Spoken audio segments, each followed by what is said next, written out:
চাকরির ইন্টারভিউ দিতে দিতে টিউশনি করিয়ে যা টাকা পাই সবই শেষ হয়ে যাচ্ছে, কিন্তু সালাদ চাকরি পাওয়ার ধরাই দিচ্ছে না। এত কষ্ট করে লেখাপড়ার করো পরও যদি চাকরি না পাই, তাহলে তো আমার সব কষ্ট জলে গেল। স্যার, গ্রুপ অফ কোম্পানিতে একটা ইন্টারভিউ আছে, দেখি আর চাকরিটা হয় কি না। রাস্তা দিয়ে হেঁটে যাচ্ছি, তখনই দেখি একটা বৃদ্ধ লোক রাস্তা পার হতে চাইছে কিন্তু পাচ্ছে না। কি করব বুঝতে পারছি না। এদিকে ইন্টারভিউরও সময় হয়ে যাচ্ছে। মনে মনে ঠিক করলাম, ইন্টারভিউ দিতে না পারলে সমস্যা নেই, চাকরি এমনি তো হবে না। গিয়ে লোকটাকে রাস্তা পার করে দিয়ে কিছু কথা বলে হাঁটতে হাঁটতে চলে এলাম অফিসের সামনে। মনে মনে দোয়া পড়তে পড়তে অফিসের ভিতরে গিয়ে দেখি আমার মতো আরো 10 জন বসে আছে ইন্টারভিউ দিতে। গিয়ে বসে পড়ি তাদের পাশে। এক এক করে সবাই গিয়ে ইন্টারভিউ দিয়ে আসে। সবার শেষে আমার ডাক আসে। দুটো ভদ্রলোক আর একটা মেয়ে বসে আছে। সালাম দিয়ে চেয়ারে বসে পড়ি। মেয়েটা বলল, চাকরি করতে চান কেন? কিছুটা অবাক হলাম। এ কেমন প্রশ্ন রে বাবা? বেঁচে থাকার জন্য ম্যাডাম। ঠিক বুঝলাম না আপনার কথা। আসলে আমাদের পরিবারের অবস্থা তেমন ভালো নয়, আর বাবাও বেঁচে নেই। বাসায় অসুস্থ মা আছে, তাই মাকে নিয়ে একটু ভালো করে বেঁচে থাকার জন্য একটা চাকরির প্রয়োজন। আচ্ছা বুঝলাম, তা কোন পর্যন্ত লেখাপড়া করেছেন আপনি? জি, এমবিএ শেষ করেছি ম্যাডাম। এমএ কি পাগল নাকি? হ্যাঁ, আমার সার্টিফিকেট তো তার হাতেই আছে, তাও জিজ্ঞেস করছে কোন পর্যন্ত লেখাপড়া করেছি। মনে হয় জীবনের প্রথম ইন্টারভিউ নিচ্ছে। দেখুন, আমাদের কোম্পানিতে চাকরি করতে হলে আপনাকে অনেক মিথ্যে বলতে হবে। প্রজেক্ট খারাপ হলেও তাকে ভালো বলে উপস্থাপন করতে হবে। সরি ম্যাডাম, আমি চাকরি পাওয়ার জন্য নিজের সততা বিসর্জন দিতে পারবো না। আপনারা আপনাদের চাকরি রেখে দিন, আমি আমার মতো সততা নিয়ে চলে যাই। সরি বলে চেয়ার থেকে উঠে আমার ফাইল নিয়ে বের হয়ে আসতে গেলে পেছন থেকে ম্যাডাম বলে, চাকরির জন্য সবাই সব কিছু করতে রাজি, আর আপনি তো সত্যি, আপনার মতো একজনকেই আমাদের প্রয়োজন ছিল। বেতন কত নেবেন? সরি ঠিক বুঝিনি। চাকরিটা আপনি পাচ্ছেন। Welcome to Shaima group of company. ম্যাডামের কথা শুনে ঠোঁটের কোণে হাসি ফুটে ওঠে। ধন্যবাদ দিয়ে খুশি মনে বাসায় চলে আসি। কাল থেকে জয়েন করব চাকরিতে। বাসায় এসে আম্মুকে কোলে নিয়ে ঘুরতে দেখি। আম্মু হাসতে হাসতে বলে, এই পাগল কি করছিস? পড়ে যাবো তো, নামা। আজ এতেও খুশি লাগছে কেন তোকে? আম্মু, আম্মু আমার চাকরিটা হয়ে গেছে আম্মু। সত্যি? অবশেষে আমার ছেলেটা চাকরি পেল। আচ্ছা তুই টেবিলে বস, আমি আজ তোর জন্য ইলিশ মাছ ভুনা করেছি। সত্যি? শুনে তো জিভে চলে আসছে আম্মু। যাও যাও যাও, তাড়াতাড়ি নিয়ে এসো। বলেই হাত মুখ ধুয়ে এসে টেবিলে বসে পড়ি। একটু পর আম্মু খাবার নিয়ে এসে আমার প্লেটে দিতেই আমি খেতে শুরু করি। খাবার খেয়ে রুমে গিয়ে কিছু সময় ঘুমিয়ে সন্ধ্যায় অফিসে যাওয়ার জন্য সবকিছু রেডি করে রেখে দেই।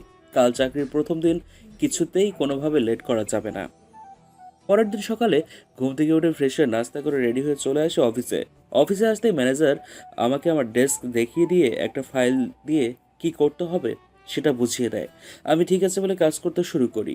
একটু পর একটা মেয়ে এসে বলল, হ্যালো, কেমন আছেন? জি আলহামদুলিল্লাহ ভালো, আপনি? আমিও ভালো আছি। আজই জয়েন করলেন নাকি? হুম, আর আপনি? প্রায় বছরের মতো হবে। আমরা কি বন্ধু হতে পারি? হুম, অবশ্যই, কেন নয়। তা আপনার নাম কি? বন্ধুকে কিন্তু আপনি বলা চলবে না। আর আমি প্রিয়াঙ্কা। তুমি? আমি তো চল।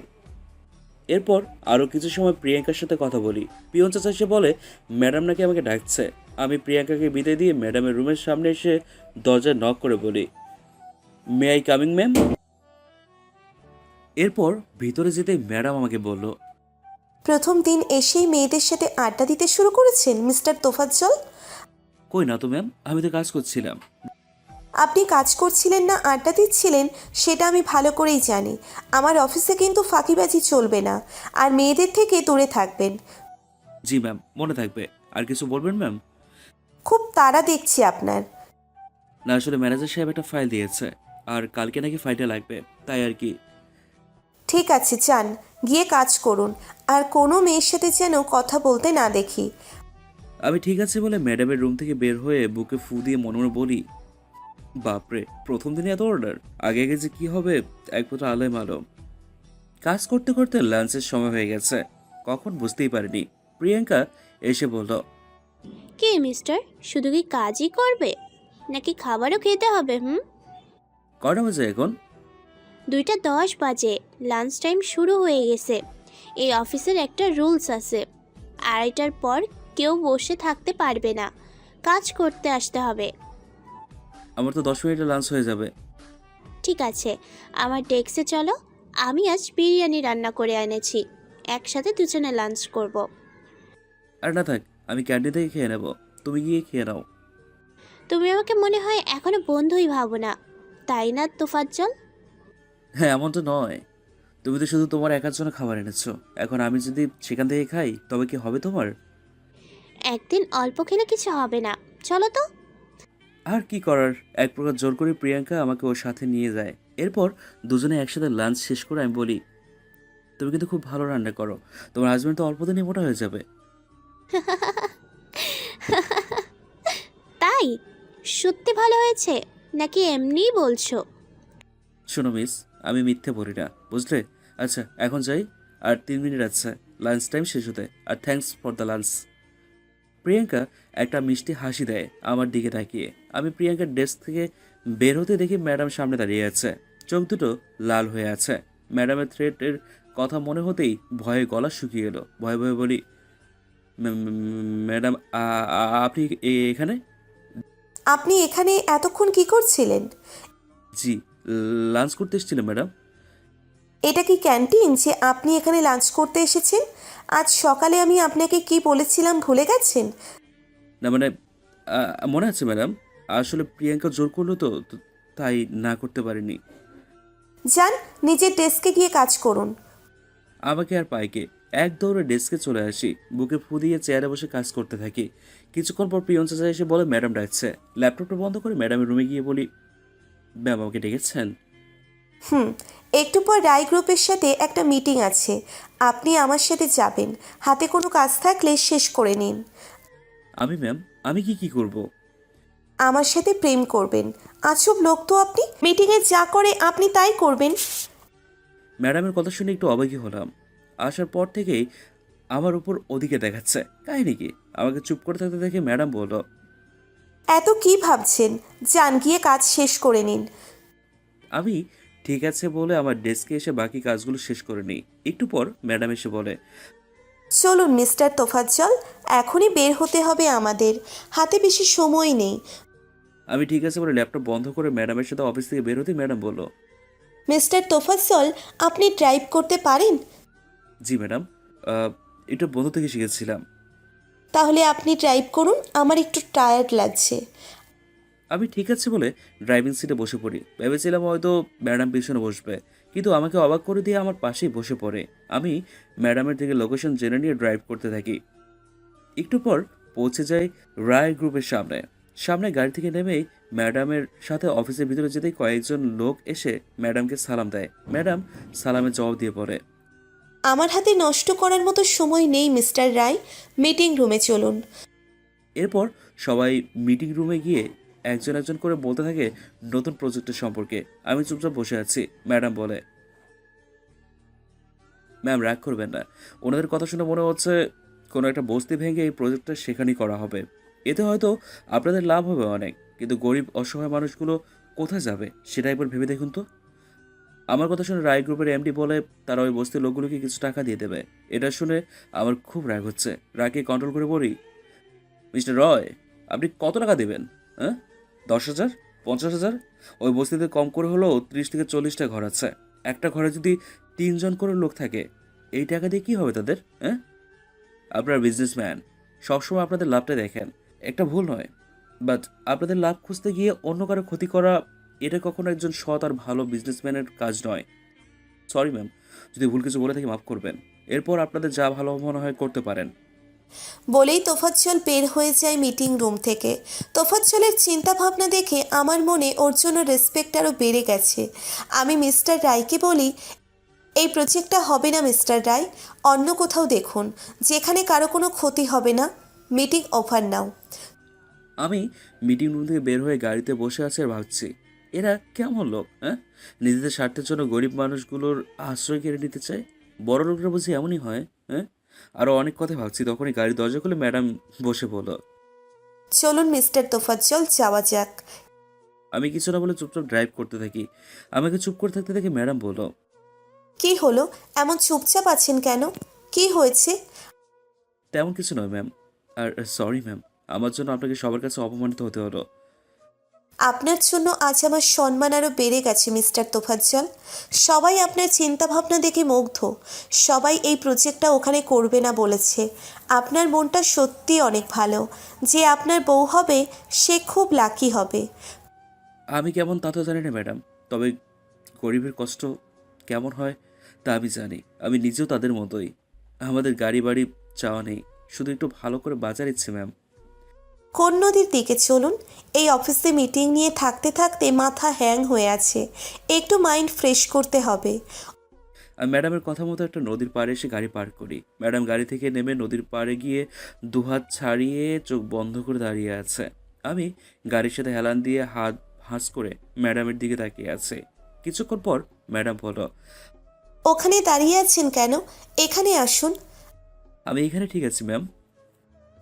আসুন তো এখানে। আমি ম্যাডামের কাছে যদি ম্যাডাম আমার হাত ধরে বসিয়ে দিয়ে সেও বসে পড়ে আমার পাশে। ম্যাডাম কিছু বলতে যাবে তখনই আমার মোবাইলটা বেজে ওঠে। মোবাইলটা বের করে দেখি আম্মু কল করেছে। হ্যাঁ আম্মু বলো।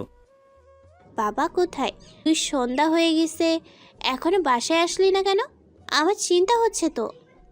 এই তো একটু ম্যামের সাথে বাইরে এসছি আম্মু। চিন্তা করো না, তোমার কিছু লাগবে? আমার প্রেশারের ঔষধটা শেষ হয়ে গেছে, তোর কাছে টাকা আছে? ঠিক আছে আম্মু, আমি আসার সময় তোমার ওষুধ নিয়ে আসবো। একটু পরে আমি আসছি, চিন্তা করো না। ঠিক আছে, সাবধানে রাস্তা দেখে পার হবি। আমি ঠিক আছে বলে কল কেটে দিয়ে দেখি ম্যাডাম আমার দিকে তাকিয়ে আছে। আমার আম্মু ম্যাম, বাসায় ফিরতে লেট হচ্ছে তো তাই চিন্তা করছে। তুমি কত লাকি, তোমার আম্মু তোমার জন্য চিন্তা করে। এমন ভাগ্য সবার হয় না। কেন, আপনার আব্বু আপনার জন্য চিন্তা করে না? আমার আম্মুকে আমি কখনো দেখিনি।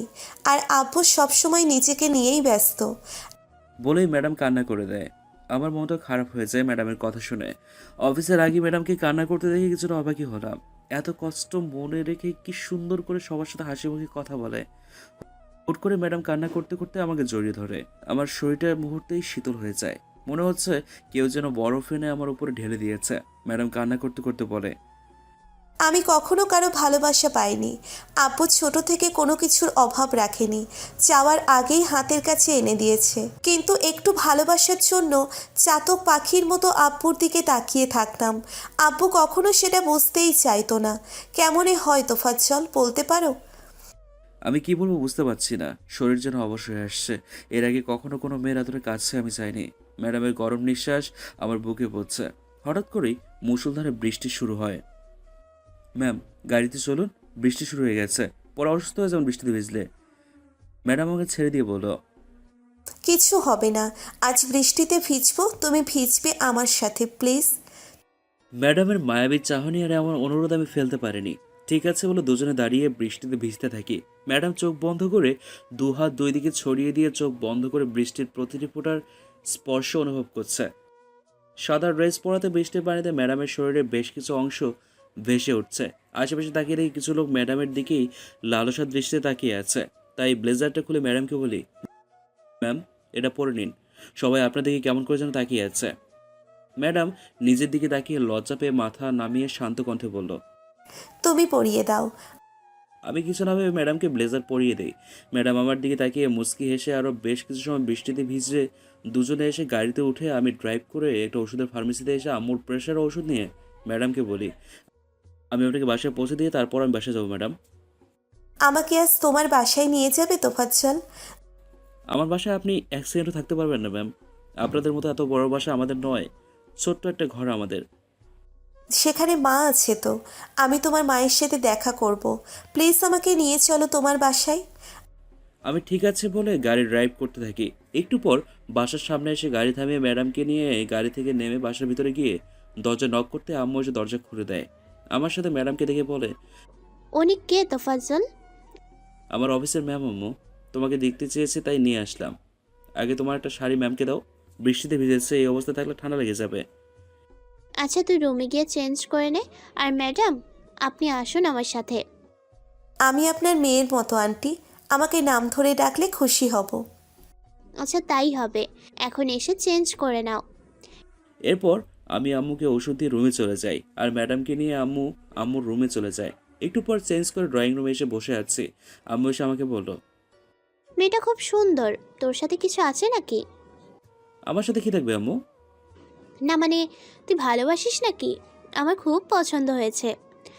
আম্মু পাগল হয়ে গেছো তুমি? উনি আমার অফিসের বস। কোথায় উনি আর কোথায় আমি? ওনার বাসার কাজের লোক হওয়ার যোগ্যতা আমার নেই। আর তুমি বলছো? ঠিকই বলেছিস। আমি একটু বেশিই ভেবে ফেলেছি, তাই না রে? আমি আম্মুর হাত ধরে হাতে চুমু দিয়ে বলি, আমাদের যেমন সাধ্য তেমনই স্বপ্ন দেখা উচিত আম্মু। এখন কিছু খেতে দাও, খুব ক্ষুধা পেয়েছে। আচ্ছা তুই বস, আমি দেখছি তোর ম্যাডাম কি করছে। সেও তো মনে হয় এখনো কিছু খায়নি। রুম থেকে বের হতেই তোফাজ্জল আর আন্টির কথাগুলো শুনি। আন্টির কথা শুনে মনের কোনো স্বপ্নগুলো বাসা বাঁধতে শুরু করে, কিন্তু এই বোকাটা বোঝে না। আম্মু ম্যাডামকে ডাকতে গেলে দেখে রুমের বাইরে দাঁড়িয়ে আছে। আরে মা, এসো খাবার খাবে। ম্যাডাম এসে চেয়ার টেনে আমার পাশে বসে পড়ে। আম্মু খাবার দিলে খাবার খেয়ে তিনজন মিলে কিছু সময় গল্প করি। আমি ম্যাডামকে তার বাসায় দিয়ে আসি। ম্যাডাম বলে, তোমাকে অসংখ্য ধন্যবাদ তোফাজ্জল। আজকের দিনটা আমার জীবনের সবচেয়ে বেস্ট ছিল। এতটা আনন্দে আমি কখনো একটা দিনও কাটাইনি। আপনার যখন ইচ্ছে হবে আপনি আমার বাসায় আম্মুর কাছে যেতে পারেন ম্যাম। আচ্ছা আমি এবার আসি, রাত হয়ে গেছে অনেক। 1 মিনিট, আমি ড্রাইভার আঙ্কেলকে বলছি তোমায় বাসায় দিয়ে আসবে। লাগবে না ম্যাডাম, আমি চলে যেতে পারবো। এত রাতে একা যেতে হবে না। আর একটু আগে বৃষ্টি থেমেছে, এখন গাড়িও পাবে না। ম্যাডাম একবার জোর করেই ড্রাইভার চাচার সাথে পাঠায়। বাসায় এসে আম্মুর সাথে কিছু সময় কথা বলে রুমে গিয়ে শুয়ে পড়ি। মুহূর্তেই চোখে রাজ্যের ঘুম এসে ভর করে।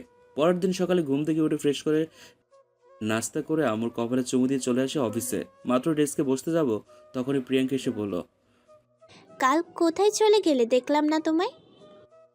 ম্যামের সাথে মিটিংয়ে গিয়েছিলাম, সেখান থেকে বাসায় চলে গেছি। ও আচ্ছা, তা আজ বিকেলে একটু সময় হবে তোমার? কেন, কোথাও যাবে নাকি? কফি খেতে যাব তোমাকে নিয়ে, যদি তোমার কোনো সমস্যা না থাকে। না সমস্যা থাকবে কেন, ঠিক আছে। অফিস টাইম শেষ হলে যাব। এখন কাজ করি, তুমি গিয়ে কাজ করো। ম্যাম যদি দেখে আমরা আড্ডা দিচ্ছি তাহলে দুজনকে চাকরি থেকে আউট করে দেবে। জি ম্যাডাম, আমাকে ডেকেছেন? অফিসে আস্তে আস্তে প্রিয়াঙ্কার সাথে আড্ডা দিতে শুরু করে দিয়েছো? তোমার এত কিসের কথা ওই মেয়ের সাথে? প্রিয়াঙ্কা তো আমার ফ্রেন্ড ম্যাম। ওই কাল অফিস থেকে কোথায় গিয়েছিলাম তাই জিজ্ঞেস করছিল। এত হেসে হেসে এই কথা বলার কি আছে? আর তুমি জয়েন করেছো 2 দিন হয়েছে, এর মধ্যে কিভাবে বন্ধুত্ব হয়ে যায়? লাস্ট ওয়ার্নিং দিতেছি তোমাকে, আমি যেন আর কখনো তোমাকে ওই মেয়ের সাথে কথা বলতে না দেখি। আমি মনে মনে বলি, বাপরে, কথা বলে ছেড়ে দেখে এই অবস্থা। যদি জানে আজ কফি খেতে যাবো তাহলে কি করবে আমার অবস্থা, হ্যাঁ? কিন্তু ম্যাডাম কেন এমন করে আমি প্রিয়াঙ্কার সাথে কথা বললে, হ্যাঁ? তবে কি ম্যাডাম আমাকে ভালোবাসে? আমাকে চুপ করে থাকতে দেখে ম্যাডাম বলল, এত কি ভাবছো? এখন গিয়ে কাজ করো, আর লাঞ্চের সময় আমার রুমে আসবে। আমি তোমার জন্য নিচু হাতে ইলিশ মাছ ভুনা করে এনেছি। আপনি রান্না করেছেন? আর আপনি কি করে জানলেন ইলিশ মাছ ভুনা আমার পছন্দ? আন্টির থেকে তোমার কি পছন্দ সব জেনেছি। লাঞ্চ টাইমে চুপচাপ আমার রুমে আসবে, নয়তো খবর আছে তোমার। আমি ঠিক আছে বলে নিজের ডেস্কে এসে কাজ করতে থাকি। কাজ করতে করতে লাঞ্চের টাইম হয়ে যায়। প্রিয়াঙ্কা এসে বলল, তোফাজ্জল চলো খাবার খেয়ে আসি। তুমি আজ খেয়ে নাও, আমি একটু পরে যাব, হাতে একটু কাজ আছে। কাজ পরে করতে পারবে, এখন এসো তো। খুব আর্জেন্ট, আজ পারবো না, তুমি খেয়ে নাও। প্রিয়াঙ্কা ঠিক আছে বলে চলে যায়। আমি একটা নিঃশ্বাস ফেলে উঠে ম্যাডামের রুমে চলে যাই। ম্যাডাম আমাকে দেখে বলল, তোমার জন্যেই অপেক্ষা করছিলাম। এসো, খুব ক্ষুধা পেয়েছে। যাও, ওয়াশরুম থেকে ফ্রেশ হয়ে এসো। আমি ঠিক আছে বলে ওয়াশরুম থেকে ফ্রেশ হয়ে এসে দেখি ম্যাডাম প্লেটে খাবার বেড়ে রেখেছে। আমি আর ম্যাডাম সোফায় বসেছি। আমি যখন খেতে যাব ম্যাডাম বলল, একটা আবদার করব, রাখবে তোফাজ্জল? ম্যাম বলুন কি আবদার? আমাকে তোমার হাতে খাইয়ে দিবে প্লিজ? আমি আপনাকে খাইয়ে দেবো, কিন্তু ম্যাম। প্লিজ না করো না, ইচ্ছে করছে তোমার হাতে খেতে। আমি ঠিক আছে বলে ম্যাডামকে খাইয়ে দিতে থাকি আর নিজেও খাচ্ছি। খাওয়া শেষ হলে ম্যাম তার শাড়ির আঁচল দিয়ে আমার মুখ মুছতে গেলে আমি বলি, আরে রে কী করছেন ম্যাম, আপনার দামি শাড়ি নষ্ট হয়ে যাবে তো। তোমার থেকে কোনো কিছুই দামি না। এখন দেখি আমাকে আমার কাজ করতে দাও তো। বলেই শাড়ির আঁচল দিয়ে আমার মুখ মুছিয়ে দেয়। এরপর আমি আমার ডেস্কে গিয়ে কাজ করতে থাকি। এভাবেই অফিস, বাসা আর প্রিয়াঙ্কার সাথে গল্প করা ম্যাডামের শাসনে দেখতে দেখতে কেটে যায় 2 মাসের মতো। আজ শুক্রবার, তাই অফিস বন্ধ। বিকেলে রুমে বসে আছি, তখনই দরজার ঠকঠক শব্দ শুনে আম্মু গিয়ে দরজা খুলে দেয়। ম্যাডামকে দেখে বলল, ভালো আছি আন্টি, আপনি কেমন আছেন? আমিও ভালো আছি। ম্যাডাম আমাকে ঠিক আছে বলে আমার রুমে আসে। আমি বসে মোবাইলে ফেসবুক চালাচ্ছি। হঠাৎ কারো পায়ের শব্দ শুনে দরজার দিকে তাকিয়ে দেখি ম্যাডাম। আরে ম্যাম, আপনি আসুন, বসুন। তোমাকে খুব দেখতে ইচ্ছে করছিল, তাই চলে এলাম। তোমার সমস্যা হয়নি তো? না ম্যাম, সমস্যা হবে কেন? তা কি মনে করে হঠাৎ? তেমন কোনো কারণ নেই, তোমাকে নিয়ে ঘুরতে যেতে ইচ্ছে হলো, আর তোমাকে কিছু বলার আছে। বলুন, কি বলুন ম্যাম। এখন এখানে না, তুমি রেডি হয়ে বাহিরে এসো, আমি আন্টির সাথে গল্প করছি। ঠিক আছে ম্যাম, আমি এক্ষুনি আসছি। ম্যাডাম চলে যেতে আমি চেঞ্জ করে বাইরে এসে দেখি ম্যাডাম আম্মুর সাথে হেসে হেসে কথা বলছে। ম্যাডামকে হাসলেই খুবই সুন্দর লাগে। আমি এসে ম্যাডামকে বলি, চলুন ম্যাম, আমি রেডি। এখন আসি আন্টি, আবার পরে আসবো। আচ্ছা মা, তোমার যখন ইচ্ছে হবে চলে এসো আমার কাছে। আন্টি, আসতে তো হবেই, এখানে আসলে যে নিজের সুখগুলো খুঁজে পাই। এরপর ম্যাডামকে নিয়ে বাসা থেকে বের হয়ে গাড়ি ড্রাইভ করে চলে আসি নদীর পাড়ে। গাড়ি একপাশে পার্ক করে দুজনে বসে আছি। কিছু সময় দুজনের মাঝেই নীরবতা। নীরবতা ভেঙে আমি বলি, ম্যাম, কি যেন বলবেন বলছিলেন, কিন্তু আপনি তো কিছু বলছেন না। আগে বলো, আমার কথা তুমি রাখবে, আমাকে ফিরিয়ে দিবে না? কি এমন কথা ম্যাম? বলবো, তুমি বলো, আমাকে ফিরিয়ে দিবে না? ঠিক আছে, যদি আমার সাধ্যের মধ্যে হয়, সাধ্যের মধ্যে থেকে অবশ্যই আপনাকে দেব। আমি মন খুলে হাসতে চাই, প্রাণ ভরে নিঃশ্বাস নিতে চাই, একটু ভালোবাসা পেতে চাই, নিজেকে নতুন করে সাজাতে চাই, আর তার জন্যে তোমার একটু ভালোবাসা চাই। কি বলছেন আপনি ম্যাম? আমি আর আপনাকে ভালোবাসবো? এটা কি করে সম্ভব? এটা হয় না ম্যাম। তোমার মনে আছে কিনা জানি না, তুমি যেদিন আমাদের অফিসে ইন্টারভিউ দিতে আসো, সেদিন একটা বৃদ্ধ লোককে তুমি রাস্তা পার করিয়ে দিয়েছিলে। সেখানে অনেক মানুষ ছিল, অনেকের কাছে বৃদ্ধ লোকটা সাহায্য চেয়েছে, কিন্তু কেউ করেনি, আর তুমি নিজে থেকে গিয়ে লোকটাকে সাহায্য করেছো। আমি সেদিন সেখানে তোমাকে প্রথম দেখি। এরপর তোমার আমাদের অফিসে চাকরি করা, ধীরে ধীরে তোমার প্রতি ভালো লাগাগুলো ভালোবাসায় রূপ নেয়। তোমাকে নিয়ে নতুন করে বাঁচার স্বপ্ন দেখেছি। প্লিজ আমাকে ফিরিয়ে দিও না, তাহলে আমি আবার একা হয়ে যাব। কিন্তু ম্যাম, আমি আপনার অফিসের সামান্য একজন কর্মচারী। আমার সাথে আপনার কখনো যায় না। এটা কেউ ভালো চোখে দেখবে না। সবাই বলবে আমি আপনার প্রপার্টি দেখে আপনাকে আমার প্রেমের জালে ফাঁসিয়েছি। কে কি বললো তাতে আমার কিছুই যায় আসে না তোফাজ্জল। আমি তোমাকে ভালোবাসি, এটাই সবচেয়ে বড় কথা। এখন তুমি বলো, তুমি কি চাও আমি আবার নতুন করে বাঁচি, না আগের মতো কষ্টগুলো বুকে নিয়ে থাকি? আমি চাই আপনি সবসময় হাসি খুশি থাকুন, কিন্তু এটা পারবো না ম্যাম। আপনার সাথে কিছুতেই আমার চায় না। তুমি আমাকে ভালোবাসবে না, তাই তো? ঠিক আছে, আমিও আর বাঁচতে চাই না কষ্টগুলো নিয়ে। বলেই ম্যাডাম নদীতে ঝাঁপ দেয়। আমি সময় নষ্ট না করে সাথে সাথে ঝাঁপিয়ে পড়ি। ম্যাডামকে নদীর কিনারে তুলে ঠাস করে একটা থাপ্পড় দিয়ে বলি, পাগল হয়ে গেছেন আপনি? হ্যাঁ, কি করছিলেন এটা? কিছু হয়ে গেলে কি হতো? কেন বাঁচালে আমায়? আমি মরে গেলেই তো ভালো হতো। তোমার কি আসে যায় আমি মরে গেলে? আসে যায়, আসে যায়, কারণ আমিও আপনাকে। বলেই থেমে যাই।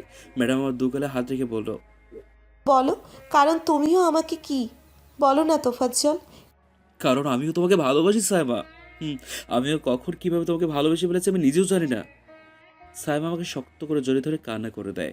আমিও শক্ত করে আমার বুকে আঁকড়ে ধরি সাইমাকে। কিছু সময় দুজন দুজনকে শক্ত করে জড়িয়ে ধরে থাকি। একটু পর সাইমা আমাকে ছেড়ে দিয়ে আমার কপালে গালে নিজের ঠোঁট ছোঁয়ায়। আরও কিছু সময় দুজন দুজনকে জড়িয়ে ধরে থাকি। একটু পর দুজনে গাড়িতে উঠে আমি সাইমাকে ওর বাসায় দিয়ে বাসায় চলে আসি। আম্মু আমাকে ভেজে দেখে বলল। কি রে, তোর এই অবস্থা কেন? এরপর আমি আম্মুকে সব বলি। সব শুনে আম্মু বলে, তাহলে তোরা একে অপরকে ভালোবাসিস? যাক, আমার ইচ্ছেটা তাহলে পূরণ হবে। আম্মু, আচ্ছা, আমি এখন গিয়ে চেঞ্জ করে আসি। বলে রুমে এসে চেঞ্জ করে আম্মুকে বলি, আম্মু, বাসায় কফি পাউডার আছে? হুম, আছে। তুই বস, আমি এক্ষুনি বানিয়ে আনছি। আমি ঠিক আছে বলে টিভি অন করি। টিভিতে সালমান শাহ চাওয়া থেকে পাওয়া ছবিটা হচ্ছে। দেখছি ছবিটা। আম্মু এসে কফি দিয়ে রুমে চলে যায়। আমি কফি খাচ্ছি আর ছবি দেখছি। হঠাৎ মোবাইলটা বেজে উঠলো। মোবাইলটা হাতে নিয়ে দেখি সাইমার কল। রিসিভ করে বলি, সাইমা বলো। কি করছো? আন্টি কোথায়? আম্মুর রুমে। আমি টিভিতে মুভি দেখি। তুমি কি করছো? বসে আছি রুমে। কাল একটু তাড়াতাড়ি অফিসে আসতে পারবে? কোনো কাজ আছে নাকি? না, তোমাকে দেখতে ইচ্ছে করছে এখন খুব, কিন্তু রাত হয়ে গেছে, তাই চাইলেও তো হচ্ছে না এখন। তাই কাল একটু তাড়াতাড়ি এসো। আচ্ছা, আসবো। তবে তুমি চাইলে এখনও আসতে পারি। তাহলে চলে এসো। আরও টুকটাক কথা বলে কল রেখে রুমে গিয়ে একটা ফাইল নিয়ে রুম থেকে বের হতে গেলেই আবারও মোবাইলটা বেজে ওঠে। প্রিয়াঙ্কা কল করেছে। হ্যাঁ প্রিয়াঙ্কা, বলো, কেমন আছো, কি করছো? ভালো আছি, বসে আছি। তুমি কি করো? এই একটু বাইরে যাব, কাজ আছে তাই। এত রাতে কিসের কাজ বাইরে? ওই একটু জরুরি কাজ পড়ে গেছে, কাল অফিসে কথা হবে, এখন রাখছি। আচ্ছা, তবে কাল একটু তাড়াতাড়ি এসো, তোমার সাথে কিছু কথা আছে। আমি ঠিক আছে বলে কল রেখে ভাবছি কি ব্যাপার, দুজনেই তাড়াতাড়ি যেতে বলছে। সাইমা আমাকে ভালোবাসে তাই যেতে বলেছে, কিন্তু প্রিয়াঙ্কা কেন বললো? আবার প্রিয়াঙ্কা আমায় ভালোবাসে না তো? তাহলে তো দুই বোধহয় একসাথে হয়ে যাবে। ওরে বাপরে, সাইমা যদি এই কথা শুনে আমাকে কাছে চিবিয়ে খেয়ে ফেলবে। এসব ভাবতে ভাবতেই বাসা থেকে বের হয়ে একটা রিক্সা নিয়ে চলে আসে সাইমার বাসার সামনে। দারোয়ান চাচা আমাকে দেখে আগে থেকেই চেনে, তাই ভিতরে যেতে সমস্যা হয়নি। বাসার ভিতরে যেতেই সাইমার আব্বু জানতে চায় আমি কে, কেন এসেছি, কি চাই। জি স্যার, আমি সাইমা ম্যামের অফিসে চাকরি করি, আর এই ফাইলটা দিতে এসেছি, ম্যামের নাকি কাল সকালে রাখবে তাই। রুমে শুয়ে শুয়ে মোবাইলে তোফাজ্জলের ছবি দেখছিলাম, তখনই কেউ দরজায় নক করে। দরজা খুলে আমি তো হাঁ করে তাকিয়ে আছি তোফাজ্জলকে দেখে। ভেতরে যেতে বলবে না আমায়? তুমি এখন এইখানে কি করে আসলে? আমার হবু বউ আমাকে দেখতে চেয়েছে, আমি কি করে না এসে পারি বলো? হুম নিচে তো মনে হয় আব্বু বসে আছে, কিছু বলেনি? হুম আমি বলেছি এই ফাইলটা তোমার লাগবে, তাই দিতে এসেছি। এবার সাইমা আমাকে ওর রুমে নিয়ে গিয়ে শক্ত করে জড়িয়ে ধরে। আমিও একটা হাসি দিয়ে সাইমাকে জড়িয়ে ধরি। কিছু সময় দুজনে বসে কথা বলি। আমি সাইমার গালে চুমু দিয়ে বাসে চলে আসি। তোফাজ্জল চলে যেতেই আমি ভাবছি, পাগলটাকে একবার বলেছি দেখতে ইচ্ছে করছে, এত রাতেও সত্যিই চলে এসেছে। আমি ঠিক মানুষটাকেই ভালোবেসেছি। সারা জীবন তোমাকে আমার ভালোবাসায় বেঁধে রাখবো আমি। বাসায় এসে ঘুমিয়ে পড়ি। পরের দিন সকালে অফিসে যেতে প্রিয়াঙ্কা আমার কাছে এসে হাত ধরে অফিসের পিছনে নিয়ে যায়। আরে আরে, কি করছো, এখানে আনলে কেন? তোমাকে কিছু বলার আছে আমার, তোফাজ্জল। অফিসে তো বলতে পারতে, এখানে আনার কি প্রয়োজন ছিল? অফিসে কথা বলা যাবে না, তাই এখানে নিয়ে আসলাম। ঠিক আছে, এখন বলো কি বলবে। আমি তোমাকে প্রথম যেদিন অফিসে দেখি সেদিনে ভালোবেসে ফেলি। অনেকবার বলতে চেয়েও পারিনি, তবে আর লুকিয়ে রাখতে পারছি না। I love you Tofazzal. বলেই আমাকে জড়িয়ে ধরে। আমি প্রিয়াঙ্কাকে ছাড়িয়ে বলি, দেখো প্রিয়াঙ্কা, আমি তোমাকে কখনো বন্ধু ছাড়া অন্য কিছু ভাবিনি, আর ভাবতেও পারবো না। আমি অন্য একজনকে ভালোবাসি, আর সেও আমাকে ভালোবাসে।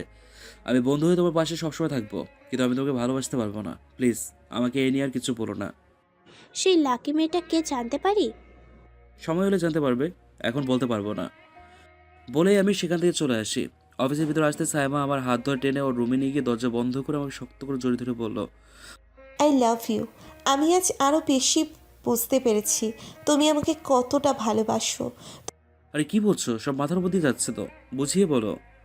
তোমার সাথে প্রিয়াঙ্কার কথা আমি সব শুনেছি, এই জন্যেই তোমাকে বলেছি ওই মেয়ের সাথে বেশি কথা বলো না। আর কি, আর জানতাম আমার অফিসের বস আমাকে ভালোবাসে, আর প্রিয়াঙ্কা আমার বন্ধুত্বকে ভালোবাসা ভেবে নেবে। আমার হবু বরটা এত কিউট, যে কোনো মেয়েই তাকে ভালোবাসতে চাইবে। বাট তুমি শুধু আমার, আমি আর কোনো রিস্ক নিতে চাই না। আজই আপুকে বলে কিছু দিনের মধ্যে তোমার ঘরের বউ হয়ে তোমার কাছে চলে যাব। তোমার আব্বু যদি না মানে আমাদের সম্পর্ক? তাতে আমার কিছু যায় আসে না। আমি সব কিছু ছাড়তে পারবো, তোমাকে ছাড়তে পারবো না।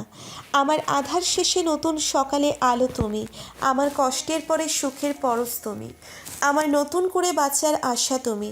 তাই আমি তোমাকে হারাতে পারবো না। বুঝলাম। তুমি কি জানো, আমার মনে যে তোমাকে নিয়ে কত স্বপ্ন বুনে ফেলেছে। তোমার বাইরে এখন আমার আর কোনো স্বপ্ন নেই, তোমার বাইরে এখন আর আমার কোনো ইচ্ছেও নেই। তোমাকে ছাড়া আমার জীবন আর কোনো প্রথম, কোনো দ্বিতীয়, কোনো তৃতীয় নেই। তোমার বাইরে শেষ হলে শেষ বলে আমার কোনো কিছু নেই। গান কবিতা তেমন কোনো কথাও নেই এখন আমার তোমার বাইরে। তোমার বাইরে আমার এখন আমি নেই। বলেই আরো শক্ত করে জড়িয়ে ধরি সাইমাকে। কিছু সময় পর সাইমাকে ছেড়ে ওর কপালে চুমু দিয়ে নিজের ডেস্কে এসে কাজ করছে। দেখতে দেখতে অফিস টাইম শেষ হয়ে যায়। সাইমা আমাকে আবার বাসায় দিয়ে ওর বাসায় চলে যায়। আমি রুমে গিয়ে ফ্রেশ হয়ে শুয়ে আছি। বাসায় এসে আব্বুকে সব বলি। সব শুনে আব্বু প্রথমে রাজি হয় না। আমি বলি, ছোট থেকে কখনো কারো ভালোবাসা পাইনি আমি। তুমি সব সময় তোমার কাজ নিয়েছিলে। আমার জন্য তোমার কখনো সময়ই ছিল না। আমার জন্যে তোমার কখনো সময়ই হয়নি আব্বু। বেঁচে থাকার ইচ্ছেটা যখন মরে যাচ্ছিল, তখন আমার জীবনে তোফাজ্জল আসে, আমাকে ভালোবাসে, আমাকে আবার বাঁচতে শেখায়। তুমি যদি ভেবে থাকো তোফাজ্জল তোমার এই বিশাল সম্পত্তির জন্য আমাকে ভালোবাসে, তবে তুমি ভুল ভাবছো। ওর টাকার প্রতি কোনো ইন্টারেস্ট নেই। যদি তুমি মেনে নাও তাহলে ভালো, নয়তো আমি তোমার সব কিছু ছেড়ে চলে যাব। এতগুলো বছর পর আমি ভালোবাসা পেয়েছি, সেই ভালোবাসা আমি হারাতে পারবো না। আব্বু আমার কথা শুনে চোখের পানি ছেড়ে দেয়। কান্না করতে করতে আমাকে জড়িয়ে ধরে বলে, আমি যা চাই তাই হবে। কালই তোফাজ্জল সে আম্মুকে নিয়ে আসতে বলে। আমি রুমে শুয়ে আছি, সাইমা কল করে জানা ওর আব্বু সব মেনে নিয়েছে আর কাল আমাদের যেতে বলেছে। পরের দিন আম্মু আর আমি সাইমাদের বাসায় যাই। এরপর আমাদের বিয়ে ঠিক করে। আজ 6 দিন পর বিয়ে। দেখতে দেখতে কেটে যায় 5টা দিন। আজ আমার আর সাইমার বিয়ে। বসে বসে আছে স্টেজে। আমার পাশে লাল বেনারসি শাড়ি পরে বসে আছে সাইমা। একটু পর প্রিয়াঙ্কা এসে আমাকে আর সাইমাকে শুভেচ্ছা জানিয়ে আমাকে বলল, খুব সুখী হও তুমি, সারা জীবন তোমাদের ভালোবাসা অক্ষয় হোক। শুভকামনা তোমাদের ম্যারিড লাইফের জন্য। বলেই চোখের পানি মুছতে মুছতে চলে যায়। মনটা খারাপ হয়ে যায় প্রিয়াঙ্কার চোখে পানি দেখে। লেখক সাহেব কেন যে প্রিয়াঙ্কার জন্য একজনকে রাখলো বুঝলাম না। শুধু শুধু মেয়েটাকে কাঁদালো। যাই হোক, আমি বিয়ে করি এখন। একটু পর কাজী সাহেব আমার আর সাইমার বিয়ের কাজ সম্পন্ন করে। সবাই আমাদের জন্য দোয়া করে। অফিসের সকল স্টাফরা শুভেচ্ছা জানায়। কিছুক্ষণ পর বউ নিয়ে বাসায় চলে আসি। বউ সেজে ইয়াপ্পরও ঘোমটা দিয়ে বসে আছি। একটু পর আমার বর এসে দরজা বন্ধ করে আমার কাছে এসে আমার পাশে বসে। আমি বিছানা থেকে নেমে সালাম করতে গেলে আমাকে ধরে বলে, ওখানে কেন যাচ্ছ? এই বুকটা তোমার জন্য অপেক্ষা করছে, এখানে এসো। সাইমা মুচকি এসে আমার বুকে ঝাঁপিয়ে পড়ে। কোলে করে সাইমাকে বিছানায় শুয়ে দিয়ে আমি ওর পাশে শুয়ে কপালে গালে চুমু দিয়ে যখন ঠোঁটে কিস করতে যাব, তখন সাইমা বলল, আরে কি করছো? সবাই দেখছে তো। এখন তো তুমি ছাড়া আর কেউ নেই, কে দেখছে? ভুলে গেছো? আমার সকল দর্শক কান পেতে আছে তো, সব বুঝে ফেলবে না? ও হ্যাঁ, তাই তো। এক মিনিট। এ ভাইয়েরা আর আপুরা, আপনাদের এমন করে তাকিয়ে থাকলে আমাদের লজ্জা করে না বুঝি? এবার তো চোখটা বন্ধ করুন। মাত্রই বিয়ে করেছি। এখানে এখন অনেক কিছু হবে। লজ্জা পাবেন তো আপনারা। এবার আপনারা আপনাদের কাজে লেগে পড়ুন, আর আমরা আমাদেরটা। টাটা।